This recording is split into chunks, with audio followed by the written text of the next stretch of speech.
So with that all said and done, we have a hybrid panel because that is how the world works these days. We have people interstate and we have people here. So our first panellist is joining us in the virtual world from somewhere else. Adrian Beer is the Chief Executive Officer at Metz Ignited. He has a technical background in mineral processing. Adrian's career spans project delivery, product technology, strategy, small-scale technology startups and mining operations. He's particularly passionate about collaborative transformation, business efficiency and maximising the effectiveness of operations for the benefit of all. Would you please, really loud so we can hear it all the way in Sydney, would you please welcome Adrian? Really loud.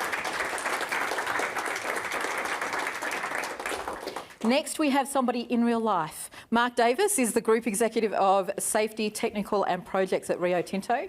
Mark is responsible for maintaining Rio's long-standing commitment to safety, health, environment and communities, while further building on the company's efforts in research and development, technology and project delivery. Mark is passionate about technology and innovation, perfect for this panel, and also leading Rio Tinto's 8 technical centres of excellence. Will you please welcome Mark?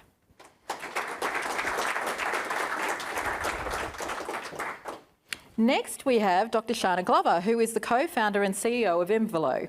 She's an experienced executive leader with a 20-year track record. In fact, Shana and I first met when she was BHP, of successfully leading step change technology programs. Shana is experienced and passionate about delivering significant improvement to safety and productivity in all resource sectors through embedding technology with business plans. Would you please welcome Dr. Shana Glover?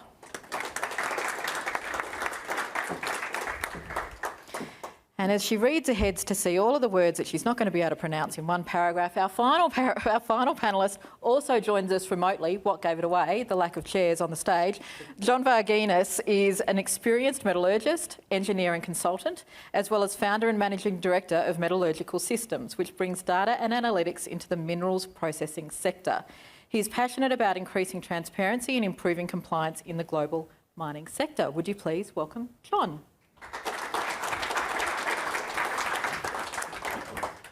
So I want a quick show of hands from the audience. Who's been to a hybrid event like this before, where we've got virtual and in real life? Okay, well that's more of you than me.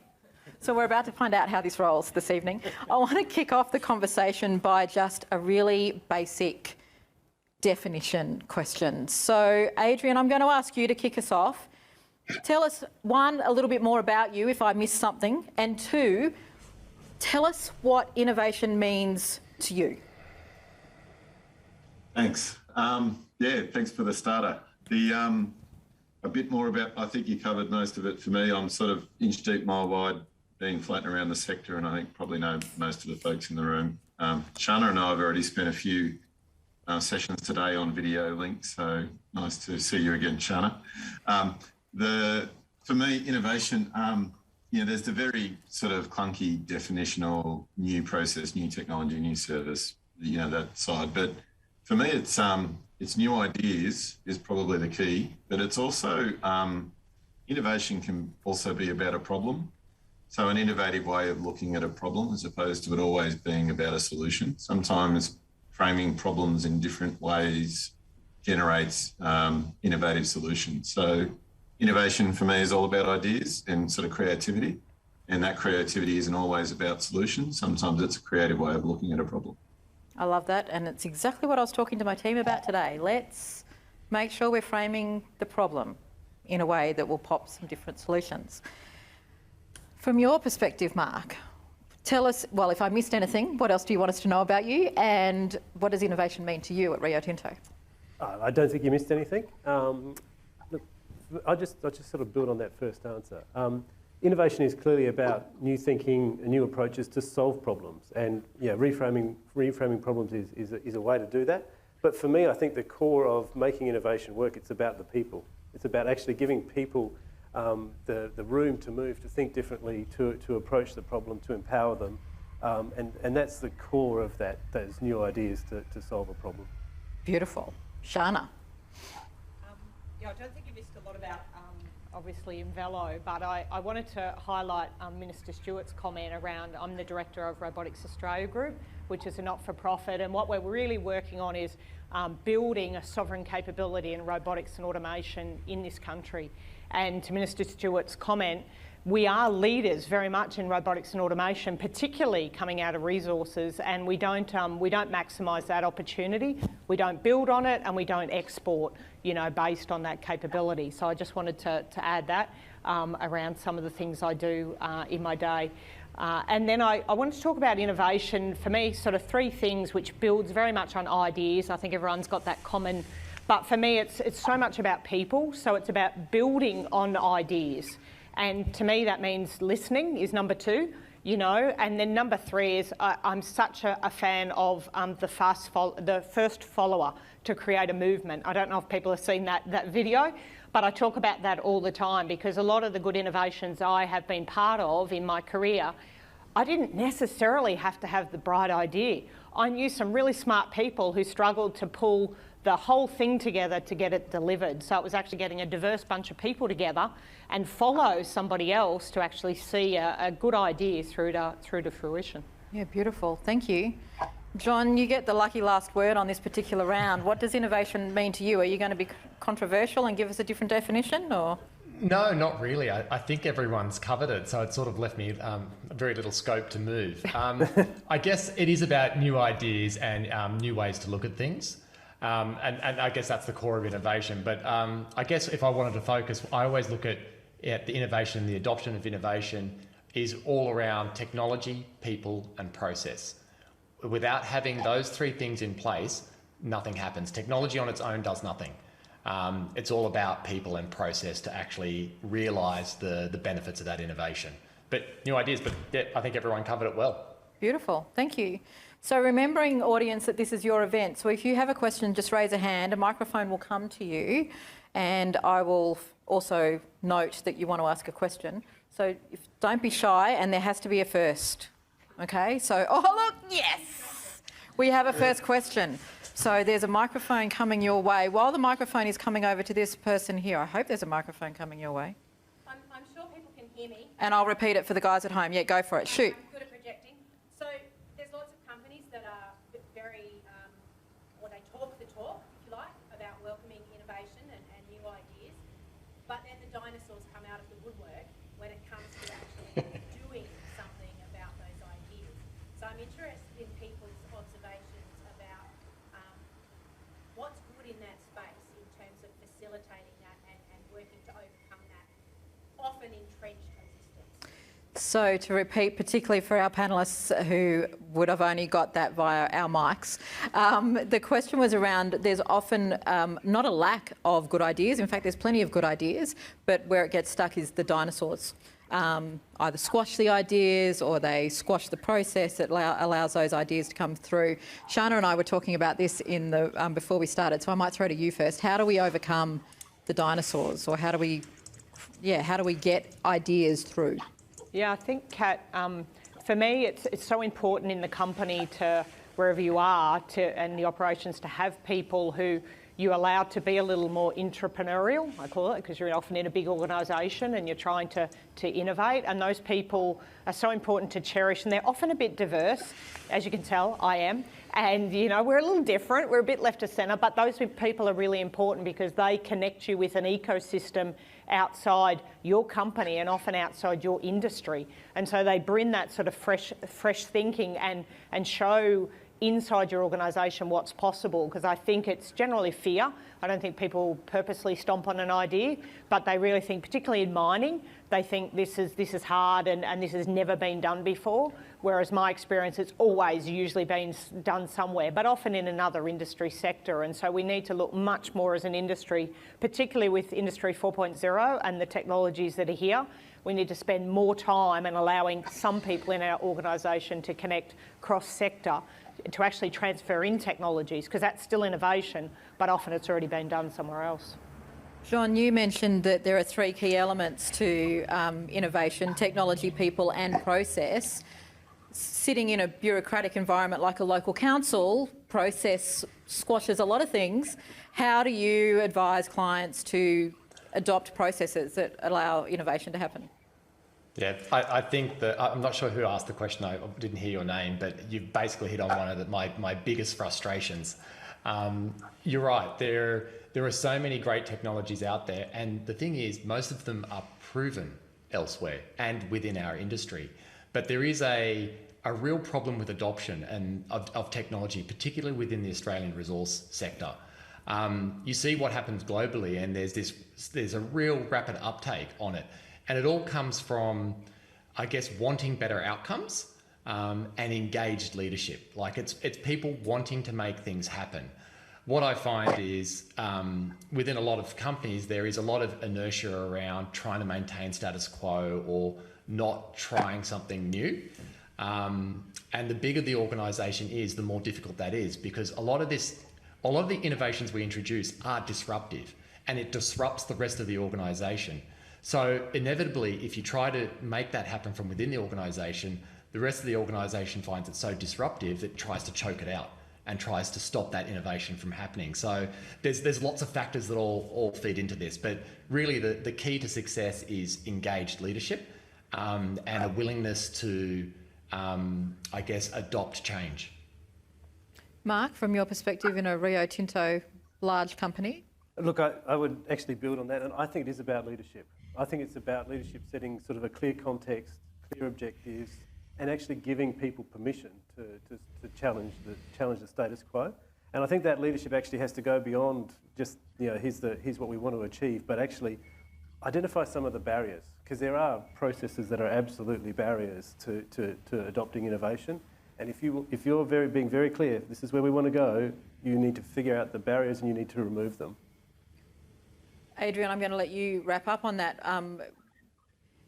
What would be the biggest barriers that you see within organisations that prevent, like particularly those internal processes? I know for me, for local council, procurement stops 90% of innovation, but from a mining perspective?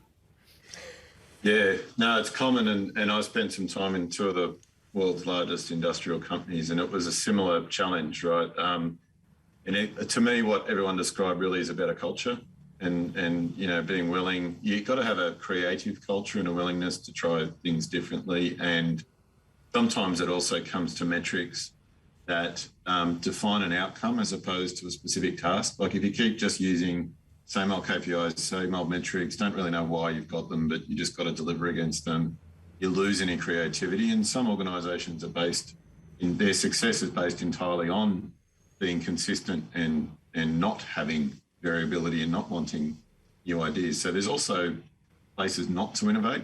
And I think one of the big changes we see in mining in particular, and I'll throw to the sort of the big, the BHPs, the Rio Tintos, they used to spend a lot of money innovating themselves within their organisations. The rate of change and the amount of different technology available and the size of their own teams to try to do it all themselves, it no longer can keep up. And so they are far more collaborative with industry. But at the same time, they also tell the big innovators with a great new idea, probably don't pilot first at Rio Tinto. It's a little bit of a big organisation that's a little bit complex. Go and prove it with a small to medium-sized mining company that's going to get more value out of your solution. Prove it works and then bring it to Rio and they'll embrace it. But don't start there. So it's a bit of culture change we've got to do in our local economy as well. I love that. Thank you very much for kicking off our first audience questions. I'm keeping my eyes out. If you've got a question, the microphone will come your way, and that will be how I know to come to you. While you're thinking about your questions, I'm going to come back to one of mine. And I don't want to assume that innovation is necessary in the resources sector. I mean, at the end of the day, we're digging stuff out of the ground, right? And as long as we can keep digging it out and getting it out, then why do we need to innovate? So why do we need to innovate? And where do you think, I guess in answering that question, where is the innovation going to give Australia its competitive advantage? I'm going to throw to you first, Mark, on that one. Yeah, so look, I think innovation is absolutely critical. And let me start, I might build on the Minister's comments around ESG. Society is expecting a lot more from us, and we're actually not going to be able to meet the needs of society without technology and innovation. If you think about the green energy, green energy is going to be like a new industrial revolution. To process our iron ore requires solar and wind the scale of the UK in terms of area. That is a huge opportunity. But we actually need technology to help us get there.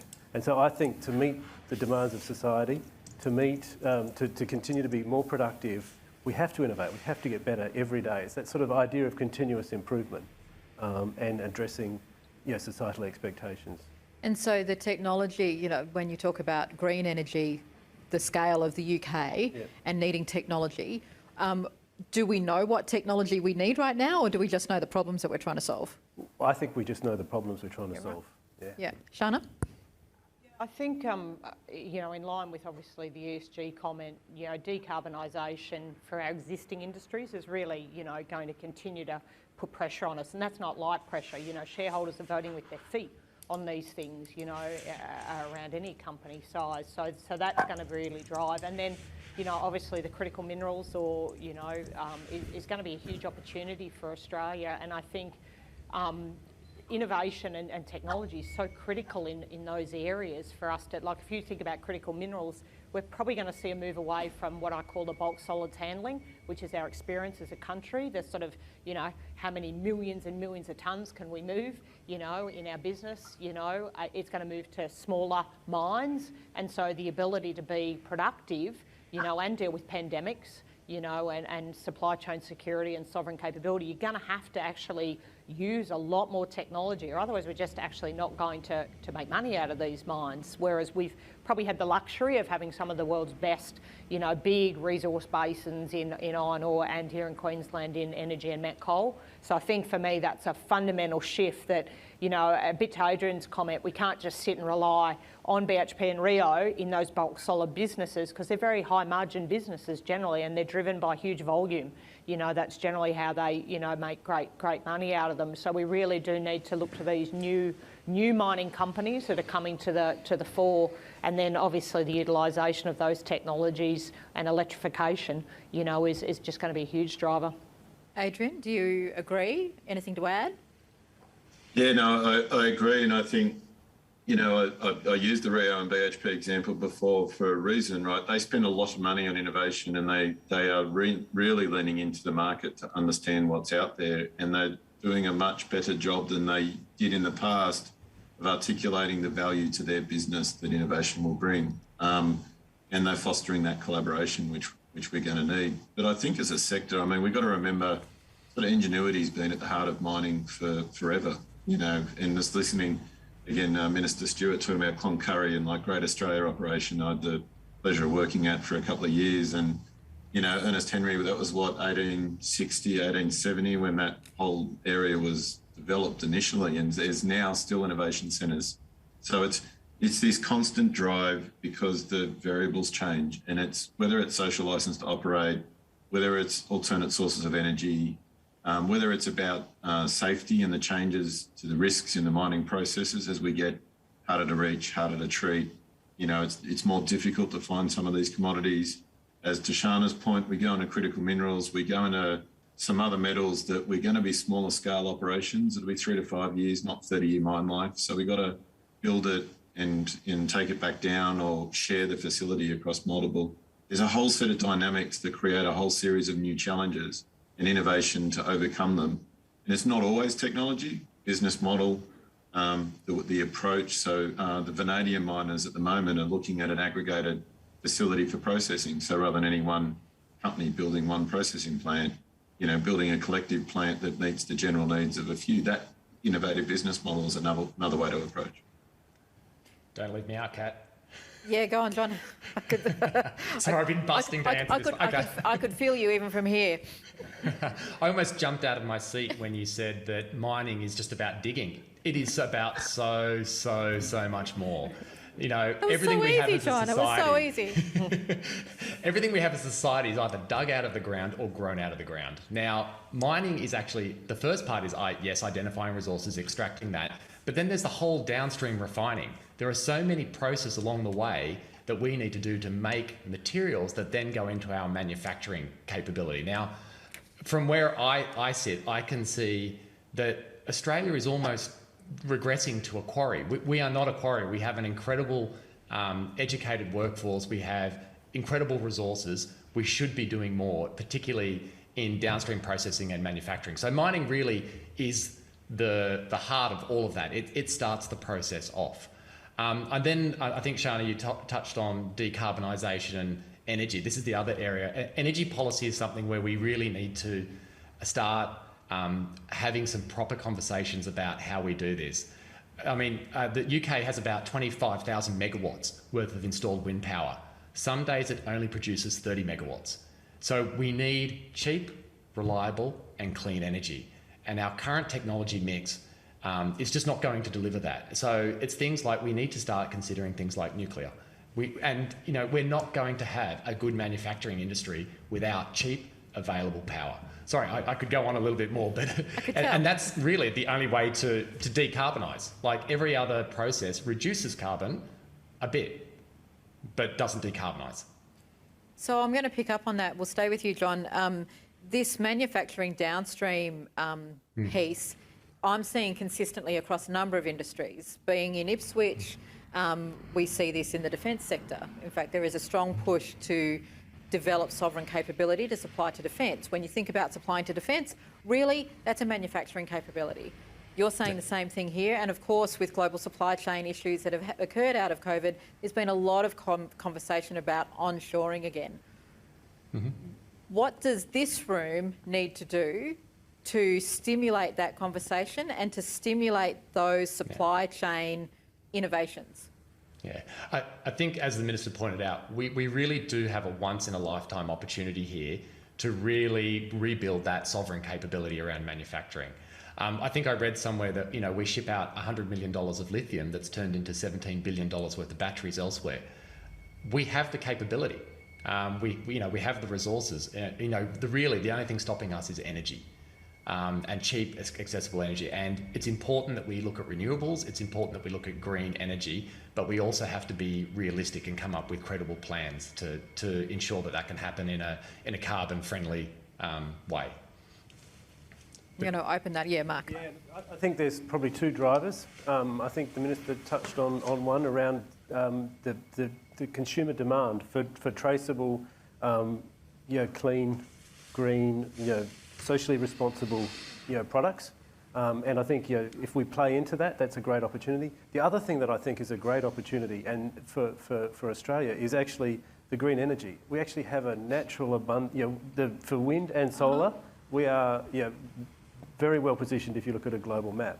And if you put those two things together, saying actually we want a traceable supply chain, we want to actually know where stuff comes from, we can actually have cheap green energy.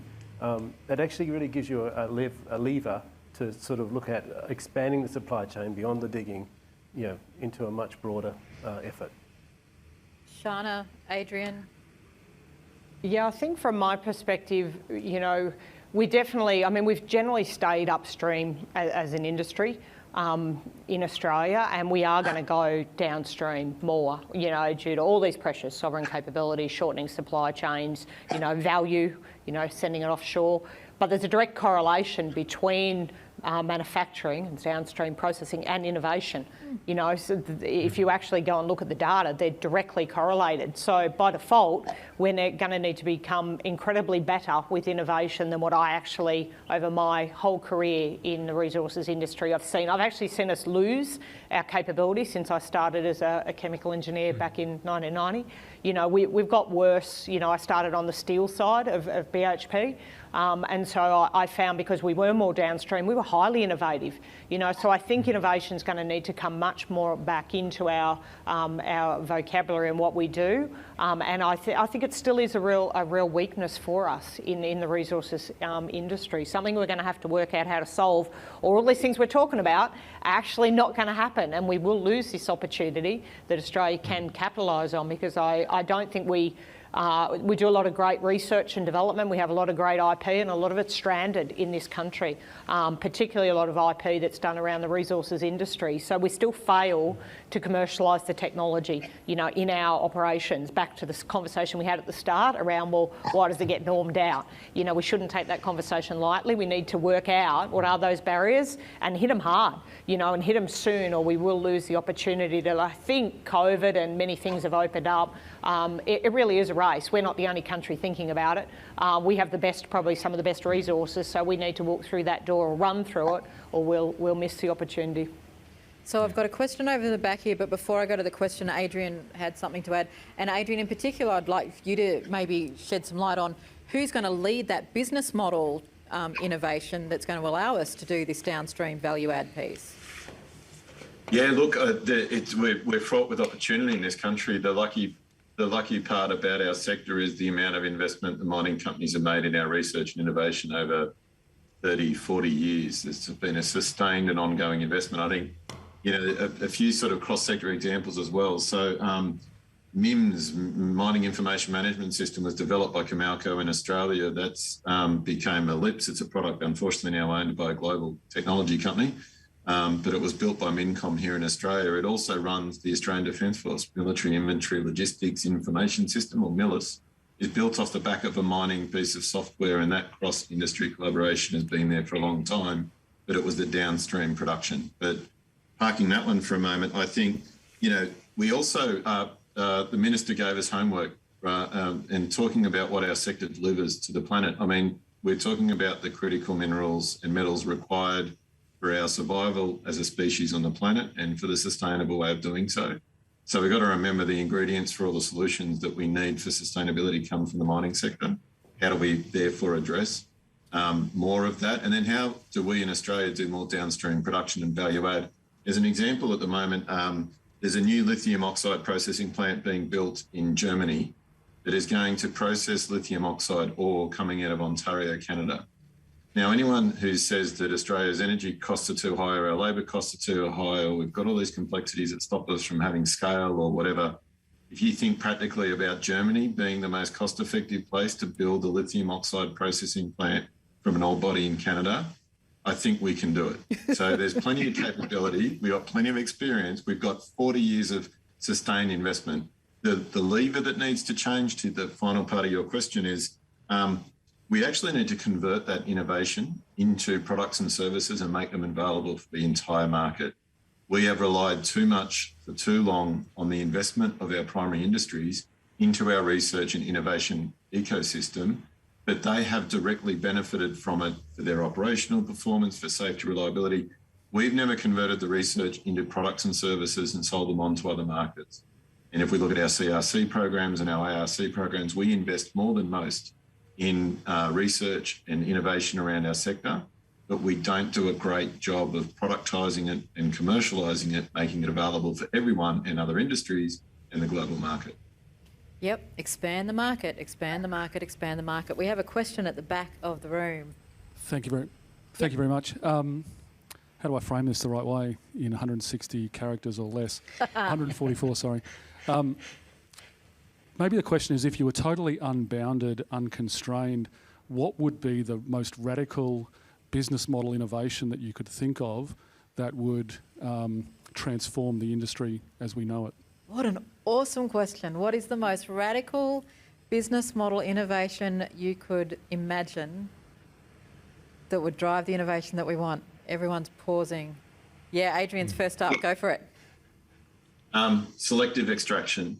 You think about what we do in mining, copper is economic at a couple of grams per tonne. To recover it, we dig up a tonne of dirt to recover a couple of grams of copper. And we're probably 70%, 80% recovery. So that means 20% of that goes to waste.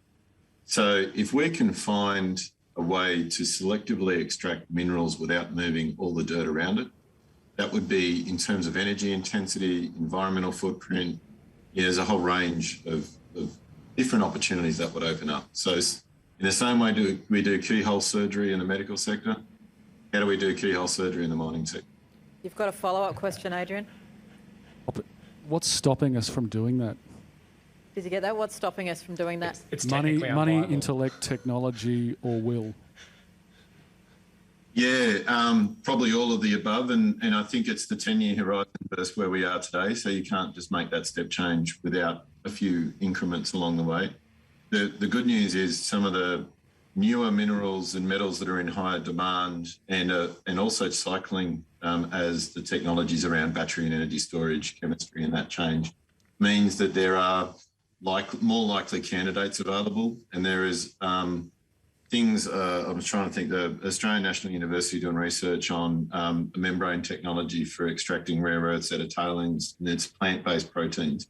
So these kind of new innovation and novel approaches are happening today. So it shows that it can be done, but there's a technical, there's an economic, there's a social sort of equation around that. So we got to find a way that we encourage that type of innovation when it's not profitable to begin with, so that it can be developed to a level that it's sustainable. And then hopefully with some of those minerals or metals, the demand or the price becomes more than a quantity game with a low cost country or a low cost producer, and we actually can do value added selling. But it's not going to change overnight because it's still got economics. You know, companies still have to make money out of it.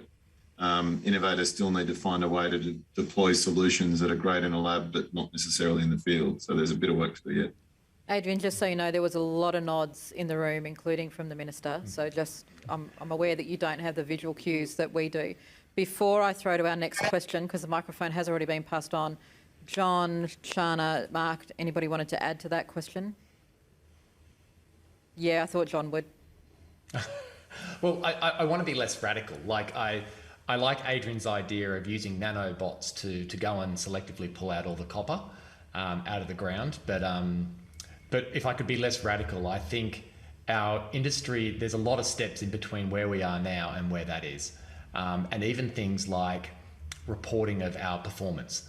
I think if you think about digital transformation and how that benefits the industry, it makes data accessible, it makes it auditable, and it provides context. Now, once you do that, you actually can make a lot of things happen, and you can improve the process, all your process and all your outcomes. So I think we don't even have to be that radical. We just have to adopt technology that's already proven all over the world and start applying it, because without doing that, we can't deliver on ESG, we can't deliver on sustainable production. We're never going to produce the amount of nickel we need for batteries by 2050 to carbon neutral. So we need to at least start taking those first steps that we can do, but also pursue the radical as we go. And part of, I mean, we've always said in innovation that you pursue the radical in order to get the incremental, right? You know, the space race drove so much of our innovation, and it was purely and simply because JFK said, let's put man on the moon. Let's just get there. Mark or Shana, before I go to our next question. Yeah, I mean, for me, radical would be the industry working better together. You know? I have to be the one to say that. Radical. You know, I mean, we give it lip service. You know, we do it really well on safety, don't get me wrong. If we could do what we do on safety in terms of when we come together and we see a good innovation or whatever it is, and if it's safety related, man, this industry hums, and I am so proud of it. If it's not safety and it's productivity, then I want to be better than you, and I can beat you, and I'm not going to share. And I just don't get that, because we compete when you explore and acquire the resource. Sure, go for it, guys. We should be as competitive as you want in that space, because that's the race, you know. But after that, we all are custodians of the resource, and we should be able to extract it the best way we can. We owe that to the next generations. And so we need to work more together, I think. And if we pulled all those smart people that are doing great ideas in our industry together, I actually think we would go a lot faster. But I do think it's probably one of the greatest barriers I've seen.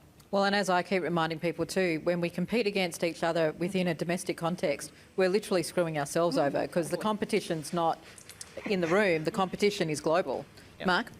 I was going to say almost the same, but I was going to say partnership. It's Yep. about partnership, and it's partnership beyond our industry, though. It's how we pull in those associated industries to actually solve the problems. And ESG would be a great example. There's not great competitive advantage in ESG, and we've got a few partnerships already where we're trying to solve, battery challenge or tailings as a collective. But I think we've got to go beyond just the industry to how do we work with universities, CSIRO, associated industries. And it's, to me, the question about business model was about actually how do we partner better, and how do we sort of get people working together for a common objective. Beautiful. I have a follow-up question to that, but I know that we've got a microphone, so you go for it. Thank you. So as a whole, Australia mines a finite resource and ships it overseas. So beyond the manufacturing that we do, or that's being proposed at the moment, what is one piece of technology or innovation that we could do to ensure that Australia benefits from the resources in perpetuity? Awesome question. Who wants to take that one on?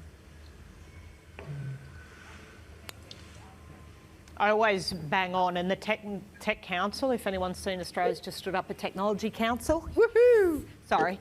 It took us how long, Shana? Quite a long time. I was talking to Kate Pounder about this the other day, the CEO.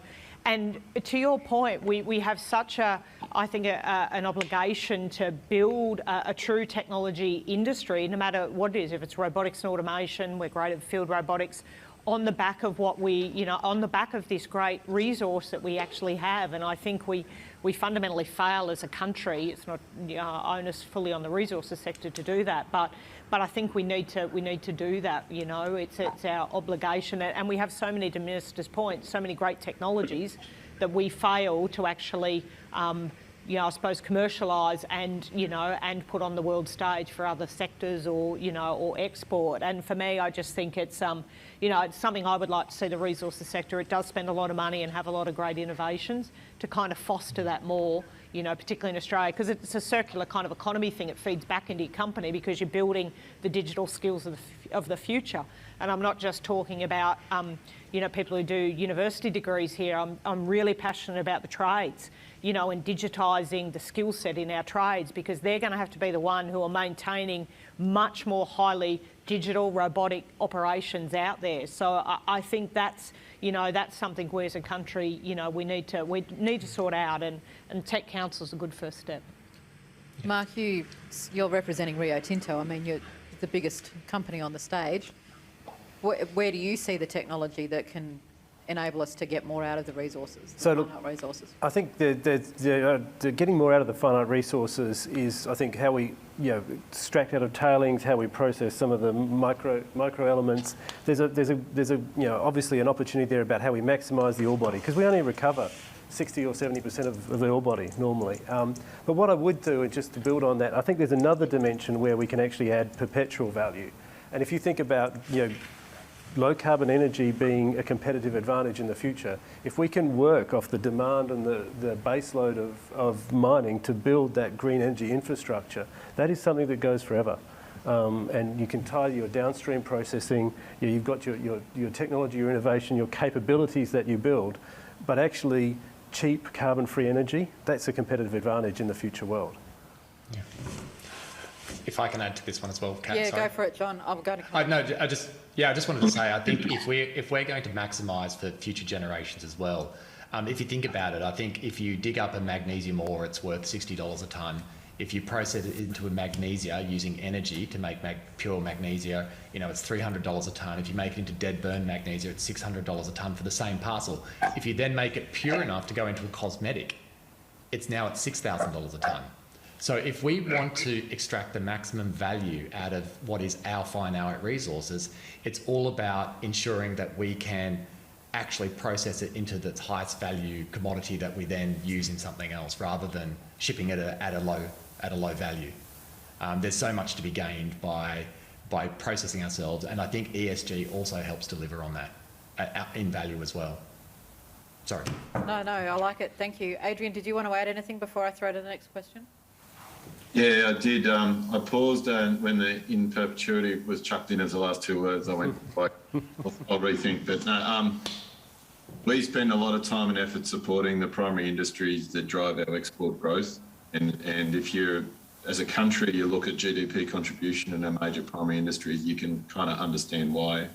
But I think Shana kind of hit the nail on the head in terms of enabling the technology sector that enables all of those primary industries to be successful, and many of them require the same types of technologies. They might be applied in a slightly different way for a different specific application, but generally speaking, they are still quite similar. And the complex data and analytics around measuring ore bodies, and the complexity of how to go about mining them is very similar to how you manage weather patterns and data and agriculture, application technology in agriculture. The robotics and automation sector is a great example of all the major drivers of the economy are supported by robotics, and in particular field robotics, which is something we're really good at technically, but we're not very good at commercially, and we're not recognised for it globally.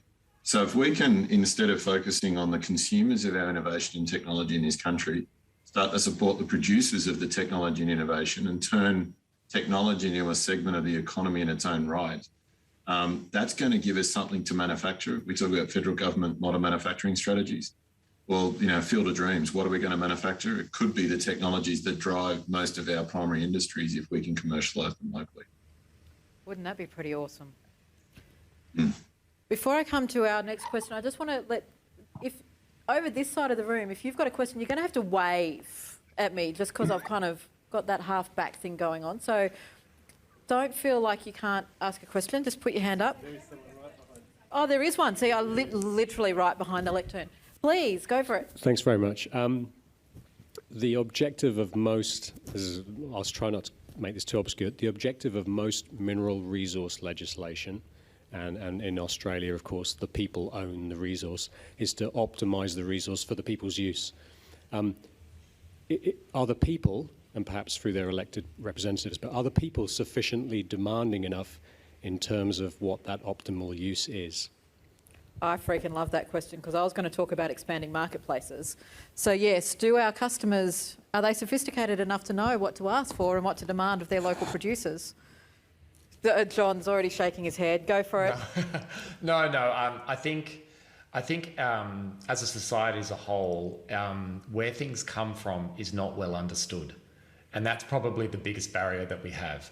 People don't realise that the mining industry provides them with the glass that they drink their orange juice. It makes all the components of their circuitry. It makes the mug. It makes the knife they use to cut things. People don't understand enough about where things come from and how they're made and the path. And I think that's probably why society doesn't demand more. Because, even now, everyone is very demanding decarbonisation. But in New South Wales, we produce all our power from coal. It's like, turn the coal-fired power stations off. Please don't do that. That will be an unmitigated disaster.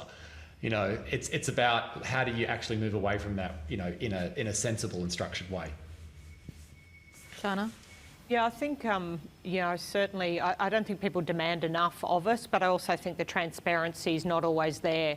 And I think it's going to be a rude awakening when the ESG frameworks do really land, because they are wide-ranging, in terms of the dimensions that are in them, that you are going to need to not just create some airtime in your annual report. You're actually going to have to really be transparent on a numbers game around how you're travelling on so many dimensions. And I think when that comes to the fore, I think that will allow a whole range of stakeholders, to actually start to understand our industry more and probably hold us very much to account around, are we getting the best out of that ore body?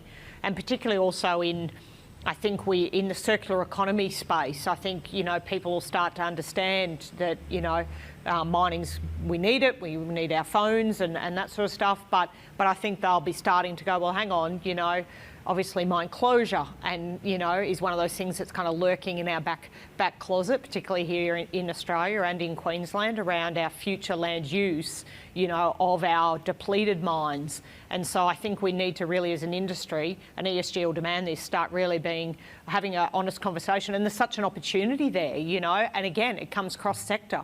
It's around, well, and how do we start planning our mines right from the start for that future land use, be it, we're going for green energy, or we're going for agriculture, we're going for forestry, and work out what's the best use of the land. I think all these things are going to become much more transparent. It's not just how well we recover the resource, but I think also what do we do with our mines once they're actually completed. I think there's going to be a lot more visibility going forward, and we better be ready for it. Well, and I feel like too, and this is, where the advantage of not coming from your sector comes in. When I think about what started the change in disposable coffee cups, or, it was that War on Waste show that put a whole, filled a Melbourne tram with disposable coffee cups and said, this is what we go through in a day. And so that's what led to the Keep Cups. But then I also think about pharmaceutical advertising, because of the laws that we have around pharmaceutical advertising, and there's a lot of pull advertising where a pharmaceutical company will advertise the benefits of a particular drug and then suggest that you go and talk to your doctor about that. So I just wonder where in your sector there are either opportunities to do something different with a primary resource. The magnesium one was a really interesting one from John, because I'm like, yeah, I need more magnesium, and it wouldn't even occur to me where mine is currently sourced from, and particularly in mineral cosmetics. So how can you lead a change in buyer behaviour knowing where you've got the greatest opportunities? Adrian or Mark, before I go on to the next question. So I think, yeah, go Mark. Oh, look, I think it's coming, and I think it's coming, in certain markets. So it's going to. I think we're at the beginning of a big wave, to be honest. So if you think certain markets, if you're selling into battery minerals, people are wanting traceability through that whole supply chain today, and they want to know that it's being done right. If diamonds. We've been tracing diamonds for a long time for the same reasons. We want to know it's a good supply chain. So I think we're at the start of the curve, and you're going to see this come across more and more and more of what we produce, and it's going to be driven. It sort of starts off with selected consumers, but it grows and it's going to grow quickly. And so maybe then, because I am a problem solver, maybe then building on that traceability and that desire for the traceability, it's also an education around the fact that you could actually get that from here. Yeah. It could actually come, it could start and stay in Australia. Adrian? Well, apologies for those in the crowd who know me and heard me say this before, but wouldn't it be great if we had like a software program to teach kids about where resources come from and how they can use them to build environment? I mean, it'd be a great marketing ploy to teach people about our sector. Call it Minecraft. Oh, Minecraft? Yeah, Oh, that's right. a good idea. Yeah. What a novel approach to attracting people to our sector. But I think, and actually to that point as well, I want to go on the flip side about what actually happens in mining, because it's not just about where the minerals come from and what we do and why we need them and how it sustains society. It's also what jobs there are in our sector and why it's an attractive industry, an industry of opportunity. So we had the Student Horizons team come past QUT this week. It's a year 10 students going on excursion and they're going out to central Queensland. They're actually being hosted at Herners Henry by Glencore amongst also some food producers and some ag tech and Heliflight and a few other companies. And it's actually showing the students and also their teachers the types of jobs and the types of skills that are needed to make mining sustainable and effective and safe. And then also, if we think about some of the problems we're going to face as a sector in the future, I mean, we need the best and brightest in our sector. We've got some big hurdles to overcome. So we've got to start doing more on attracting people to our sector. So again, reinforcing the Minister's homework twice. But, really, we've got to do a better job of selling the opportunities that we create in our sector in terms of skills, transferability, capability, but attractiveness. And I think, let's get the most of Minecraft and our kids growing up thinking about where their natural resources come from, show them what's involved in getting them by actually demonstrating what we do as an industry and the types of jobs we have, and then ask them for their help, because that's where we're going to need it. Beautiful, thank you. We have a returning questioner. Yes, so it actually builds on the conversation that we've just had and also the earlier comments by the Minister and by Mark in the ESG space. So years ago, the mining industry was quite well respected, and we've just dropped the ball in a big way over the last couple of decades. So how do what are your thoughts about applying innovative thinking in this space to actually get us back on track with the wider population? Because we have a real credibility issue in that space, and what we're doing in the ESG space and what we're doing in innovation is not going to gain traction until we get them back on board. So how do we apply the innovative thinking in that space? Mark, I'm going to throw to you first on that one. Yeah, so look, to be honest, firstly, I think we have to demonstrate.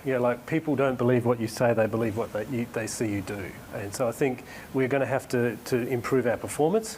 And to me, a key element of improving our performance is starting to measure beyond safety and cash. We have to measure some of these other things, and we have to improve our performance across some of these other dimensions. The environment, social, community.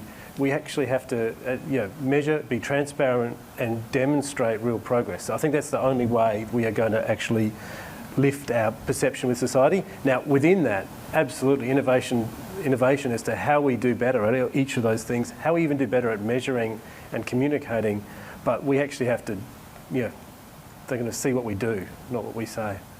Shanna? Yeah, I have 3 teenagers, and I think the credibility I still think is really strong for our industry. But what I find with my kids, and they obviously see a lot through what I do in my work, is that kids don't think mining and the resources sector actually does do innovation or do technology. You know, they put us in the, well, you know, a bit boring, you know, you're going to be, you know, just go out and dig some stuff or whatever. And when they really connect, they start to realise that you don't have to necessarily go and only work for Google and Apple, that'd be great. But like there's so many cool technologies, you know, where digital twinning, you know, like we'll probably be the leaders in this country for mobility. You know, you'll see, I mean, we already are. We've driven the most autonomous truck miles anywhere in the world in our iron ore operations in the West. So, you know what I mean? And I say to my kids, well, there you go. You don't have to go to, you know, Arizona, which is where we were, watching all the Teslas drive around. You know, we're already doing that. We've been doing that for 20 years in mining, you know, so back to that sort of, you know, we're not telling our story well and building that sort of understanding in our kids as they come through primary and early high school, make those subject selections, that this actually is a really sexy industry, but they wouldn't think of it that way. And so, and I think it's not just about the kids, it's about the parents and the, you know, the teachers and the, you know, who are influencing them. They don't kind of understand what we do in our industry. So it comes back to, you know, getting out there, and I've seen a lot of the BHP Rio, the TV ads are connecting more with the sustainability, and I think that's great. But I'd really like to see some of those ads really starting to connect with what we do that's so cool in terms of technology, because that is what will inspire the next generation. John? Yeah, I'd love to add to that. I think it's up to us to communicate that actually working within the mining industry is actually a lot cooler than at Google and Apple. And from a technology point of view, you really are on the cutting edge. I think in order to deliver that, this is all about digital transformation. And as Mark touched on, we need to have data that is easily accessible by everyone, in context and transparency. And that solves our governance issue. So it helps us demonstrate that we are doing, this is how we're performing. It gives people trust. And it also, those tools are actually a lot of fun to use for analytical minds. Like there's nothing like having someone graduate really well from engineering, doing a high applied level of the maths, and then turning up and then having to generate a report in Excel, which has no governance framework, no support for them if the numbers are being tampered with. And it puts them in a position where they're like, well, hang on, I'm an Excel administrator. This is not what I signed up for. And then we lose them to the industry. So it's important that we transform digitally, because that has benefits across governance, productivity, sustainability. It really does deliver on all of those facets. I can imagine Adrian's asking to say something here too. I think, you know, AusIMM's a good forum for this, right? Because we're the industry participants, and it's the individuals in the industry that need to speak up on behalf of the industry. We can't expect the media campaigns on social license from the big tier one miners to do all the work for us. So it's up to us to do a better job collectively at explaining what it is that we do and why it's important and how it helps. I think the cross-industry collaboration also opens up opportunities as we see other sectors trying to work out how we do things and we try to understand how they do things. That collaboration starts to build. One piece of unique insight to the Australian mining sector that surprised me in my role here at Mets Ignited was how little movement we have between people who work in tier one mining companies and people who work in mid-tier miners, or how many people don't move from mining company to vendor to research and then back into mining again. It's such a large and complex industry. You can stay within one domain or one area your entire career and have a very successful career in that one area. But because it is such an expansive industry, we don't see that exposure to the other side of the fence. I think it was John that mentioned perspectives. You know, we're very siloed, even though we're all in this together. So it's kind of a funny sort of dichotomy in our sector. But, you know, a bit of shared knowledge across, you know, each side, I think would also go a long way. But, you know, I could go all night, so I'll stop there. I just want to build on that too. I asked before who used Twitter when it first opened up, and none of you did. Who uses LinkedIn? Who has a LinkedIn account? Not really. Oh. You all have an ability to start telling these stories now. You could do a weekly, hey, isn't this cool? Geez, this is what I got to do today. Like those kind of snippet stories do such an amazing job of having people go, oh, I didn't realise, I didn't know. So it's homework, more homework. Yeah. LinkedIn's great, but it's actually Facebook. Because I didn't want to take them too far. Yeah, I Shanna. know, but I've lived sort of. I don't know if anyone else has noticed. I kind of do my professional thing over on LinkedIn, and then I do my, family, my horses. If anyone follows me on Facebook, Mad Keen Dressage Rider on Facebook. And then I started posting some of the things I do in this mining industry around technology on Facebook. I thought no one will be really interested in my, friends network. Totally. OMG. Yep. And now when I go to horse events, all they want to talk about is what we do in technology, in mining, and how can I connect them with their kids. And I was like, oh, I'm onto something here. I'd never realised I purposely was leading kind of a two-speed kind of life out there just because I thought that was catering to what people wanted to hear. So think more about your social networks, and LinkedIn's a professional network. And so, think about how you can use other social channels to talk about our industry. Who has a Facebook account? All the women in the room. What's it? FaceTube? What was that? Yeah, Facebook. Who has a Facebook? What? Who? What? Janine, you've got a question. I love that, Shana, because we're preaching to the converted on LinkedIn. So I love that idea of Facebook. And hi to my good friends, John and Adrian. I feel like waving at you on the screen. So she is waving at you. I am waving at you, literally, I yes. can see you. Yeah. So go that way. Just I want to that go way. back to that ESG safety thing. So I see where we are now with ESG is where we were with safety, 20 years ago.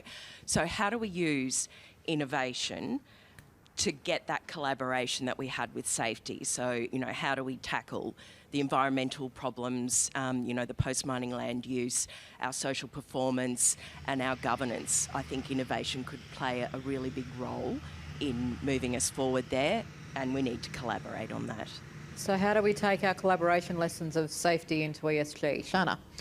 Yeah, I think there's certainly one thing around safety that people, if you live in an organisation, you get the licence. When it comes to safety, you've got the licence to go and communicate and engage and collaborate. It just goes with it, you know what I mean? And you have that licence, and you're given that licence. You're always the organisation's clear about that. Oh, safety, we're in that, So I think that culture around that, collaborating outside your organisation needs to be much more driven with that, urgency that safety has. But I think we're going to see the word collaboration, it's going to be, as we know, since COVID, it's not going to be, forums coming together in Sydney or Brisbane or, in London or whatever to talk about these things. It's going to be these sort of digital connected platforms, and it's not going to be, Zoom, alone. It's going to be what are going to be the new digital approaches to connecting people to actually start to collaborate and solve these, solve these issues. So for me, I think, it's definitely licence, give your people licence to spend more time. Back to Adrian's point, Kat and I spoke about it at the start. I think you can spend your whole time in an organisation and never go out of even your domain. There's so much functional excellence driven in organisations everywhere. And I love functional excellence. We all need to be really good at what we do, but it also puts silos within silos within silos. So you live your whole life in finance or mining engineering or whatever, and so we lack that diversity that comes when you actually move across your organisation, and then, as Adrian said, moving outside your organisation and moving into different industries or into R&D. I think those, that's going to be the way we're going to unlock, I think, a lot more value. Mark? Look, I think safety was really driven by leadership. It was the leadership of the organisation saying this is absolutely critically important. And that actually empowered people to go out and do something about it. And I think we're at that point now where we actually are saying this is really, really important, go out and do something about it. And we're starting to see, as I said, this charge on challenge we've got about charging haul trucks quickly or tailings, how we work together on those things. But it starts with that leadership at the top saying this is important, go and do it. Speaking of all the multiple lives, I actually spent a bit of time delivering safety leadership training to your sector many, many, many years ago. And one of the things that I took away was that it was led by a moral imperative. We want everyone to arrive home. I would imagine that an ESG, it's the same thing. It's just a few generations on, right? We want a planet to come home too. John? Yeah, well, I think the safety, if I can build on that, it is about leadership, and safety is an easy sell because we all inherently want everyone to be safe. Nobody wants anyone to be injured or killed at work. That's just that is not aligned with our values. So that is a really easy thing for us to sort of get around and really push and collaborate on. When it comes to data transparency and governance, this is where a lot of things, it's a bit more challenging because it's not always a good news story. Sometimes by putting in these systems, you uncover things that weren't going right. And the first thing people do is start to blame each other. And it shouldn't be that way. What it should be is you now have the tools to see this. We should do better. So transparency, although at a high level everyone says they want that, honestly, I don't think transparency is a very popular concept, really.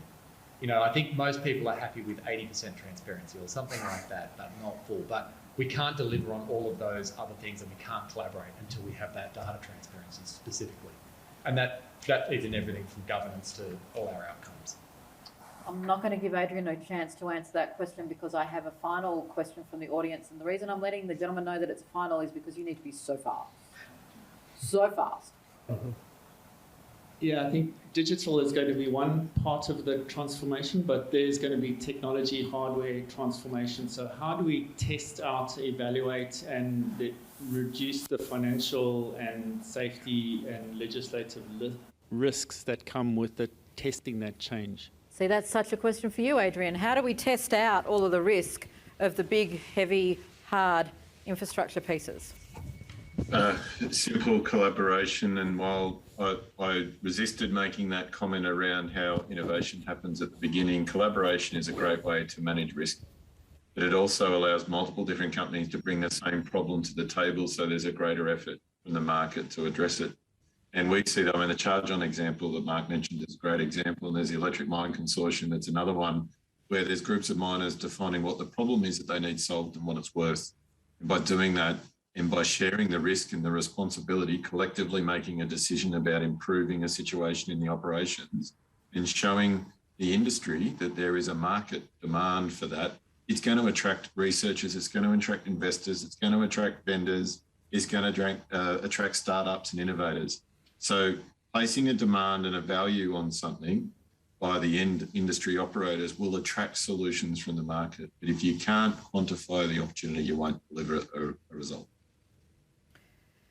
So, as I just alluded to, we are pretty much close to time. So I'm going to ask our panellists to leave us with some closing comments.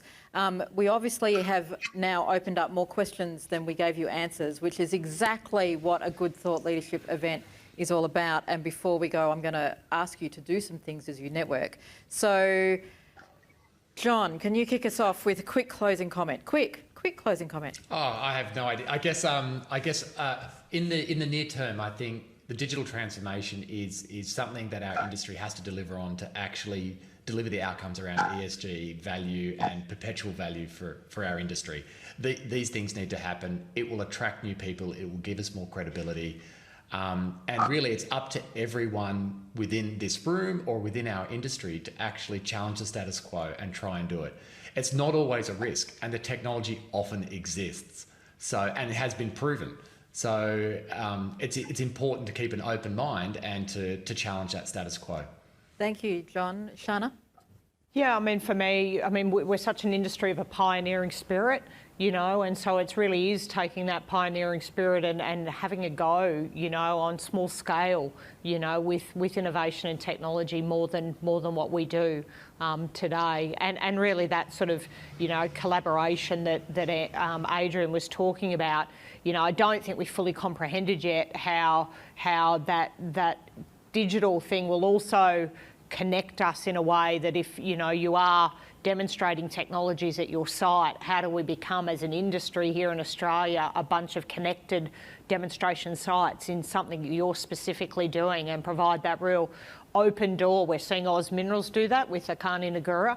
They've just put one of their depleted underground mines together with the South Australian government, will now be an open test bed for the industry to utilise. Love it. For really best in class them doing that, and I think that sort of thinking differently, that they're leading the way with. I think I'd like to see a lot more of that in our industry. Mark.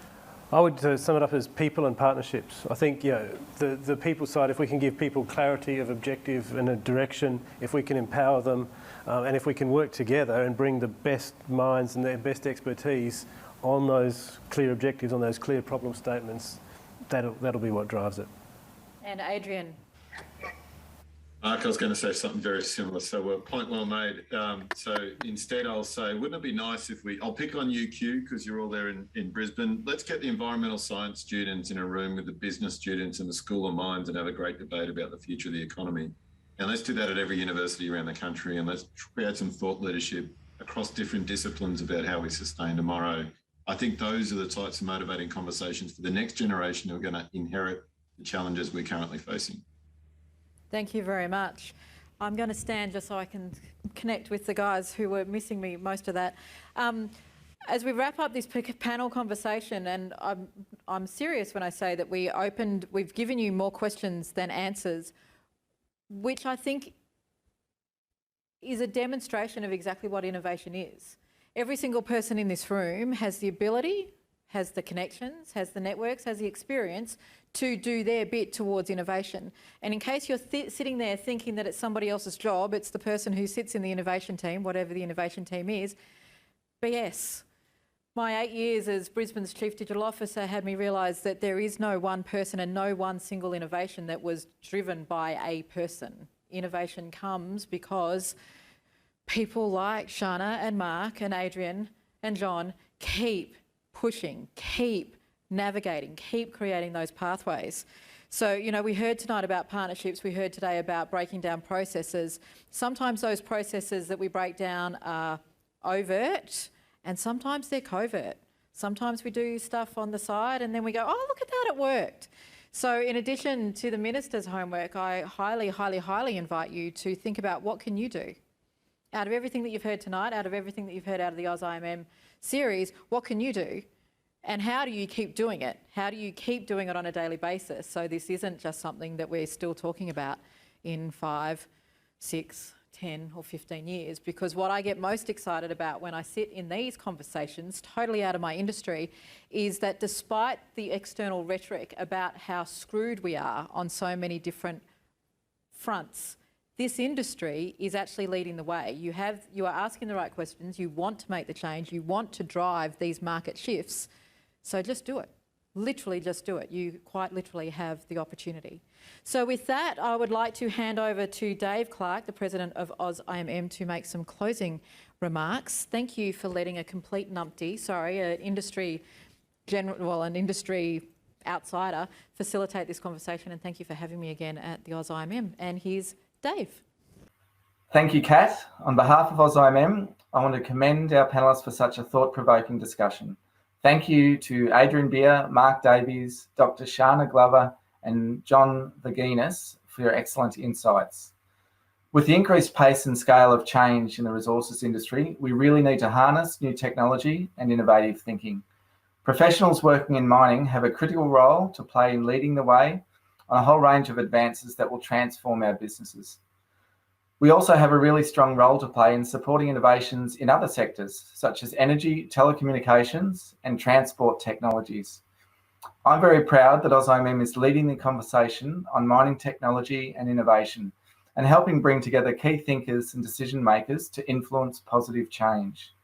We do this through events like our Thought Leadership series, and in our role as the trusted voice representing all people in resources.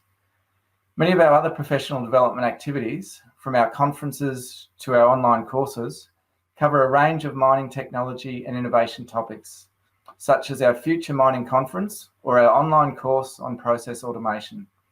And our local community of interest groups regularly run online and in-person talks on all aspects of the modern mining sector. If you have been inspired by tonight's discussion, I encourage you to connect with your local AusIMM branch to see their upcoming events, and visit our website to find out more about our professional development and learning opportunities.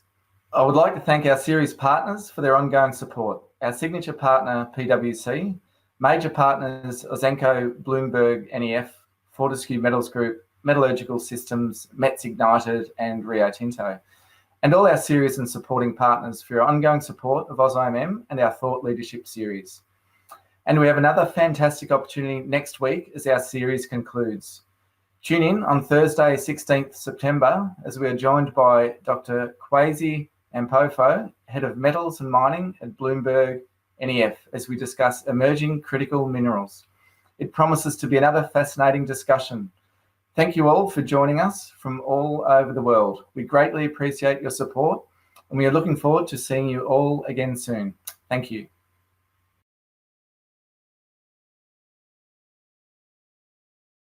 Thanks, Dave. For those of you who don't know me, my name is Janine Herzig and I'm the immediate past president of the AusIMM.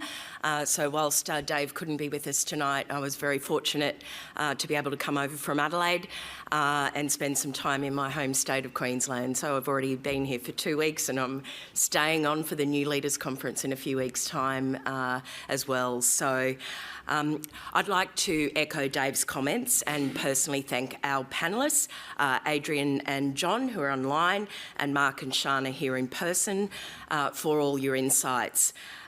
Also, Kat, thanks so much for another great session.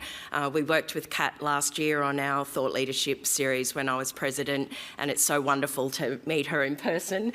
She actually lives down the road from where I was last year in Toowoomba in Ipswich, so it's really great to be here.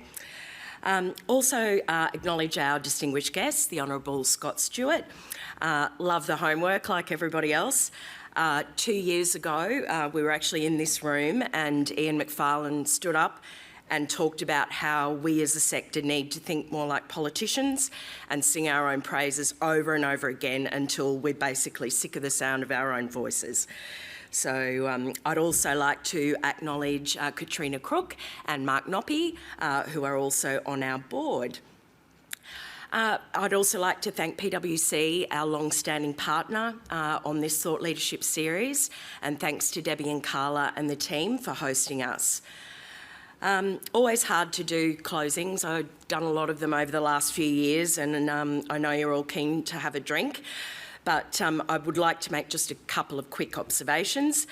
Firstly, to Adrian on this idea of using social media. I'm actually writing a paper right now for our next AusIMM board meeting, proposing a roadshow for future workforce, and this was actually inspired by our New Zealand branch, who've done this very successfully and partnered with universities, with industry, with government, and had a highly successful series, and it brings together all of those different disciplines, including our social performance practitioners, our data analysts, environmental, as well as our traditional disciplines. So, and to Scott's point, how do we get people excited about how bloody good we are? I've recently joined the board of a newly formed project out of the Centre for Space Resources, which is based in Adelaide. It's the Australian Society of Off-Earth Construction, and if the idea of mining the moon doesn't motivate young talented people to join the industry, I really don't know what will. Just a couple of other quick ones. AusIMM has in the last couple of weeks held both a lithium and battery metals conference and also a uranium conference. So strong supporter of nuclear power, as you could imagine, living where I do in South Australia. And on the lithium side of things, the challenge with lithium, lithium is everywhere.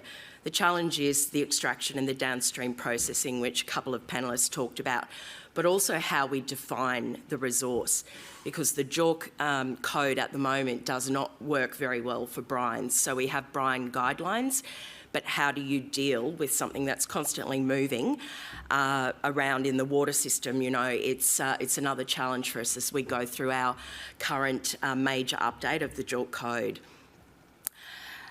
Also, Adrian and Shana's point about working in different roles and avoiding silos is just so important. I started as a metallurgist in production, then I went into development, management, service provider, consulting, and now on boards. But I can tell you nothing gives you a better perspective of assay and met testing turnaround times and QA/QC than actually managing laboratories. So it does really, give you a good sense of what's on the other side. So I will close with that and basically reiterate what Dave said. Please reach out to us to talk to us about any of the challenges or opportunities for collaboration. We've just today had the final module of our ESG professional certificate, which I'm actually partaking in and hopefully will pass the course. And that's been a fantastic example of what you can do with technology. So I would say 60 to 70% of participants are outside Australasia. There's something like 80 countries of people who are participating in that course, and we saw the same thing with another online professional certificate we did in tailings and waste, tailings management. So we do have to thank COVID, I think, for forcing us to get off our butts on that front. So thank you all very much for attending.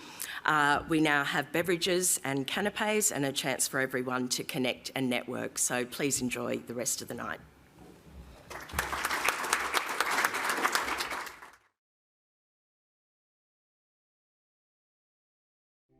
We're redefining what's possible, providing technical innovations that deliver value for our clients and the communities where they operate. At Carrapateena Copper Gold Mine, our design reduced the plant's footprint by 50% compared to the feasibility study. At Capricorn Copper Mine, our focus on continuous improvement led to the highest ever monthly copper recovery in May 2021. At Mina Justa Copper Mine, we mobilised almost 4,000 people to deliver a copper concentrator project safely and reliably during a global pandemic. We are a team of more than 2,300 passionate professionals from 26 offices in 14 countries, proudly celebrating 30 years in business. We lead, we improve, we find a better way.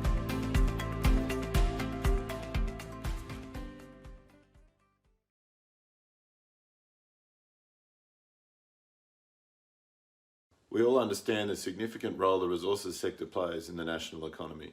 I'm sure we can appreciate the complexity of this sector, particularly with rapidly changing technology. And we're trying to understand what our future needs are in terms of our critical minerals and rare earths. But clearly Australia is in a unique position and has a bright future ahead. MetSignal is excited to be involved in AusIMM's Thought Leadership Series as it provides a platform to address these opportunities. It's a call to action to engage in our future. Australia's resources industry has been built on a foundation of practical skills and expertise.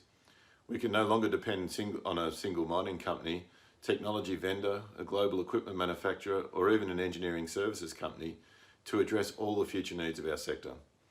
Innovation itself is now a collective, and the sectors are gaining more and more from sharing the lessons learned in adopting new technologies. For us, in resources, the single biggest challenge is attracting talent. We have to do more to showcase the amazing work that we've done, what it is that we're trying to achieve, and the important role that the resources sector will play in providing a sustainable future for the planet. Our industry professionals sit at the heart of this challenge. As organisations, we must invest in the intellectual capital we're going to need to sustain our future.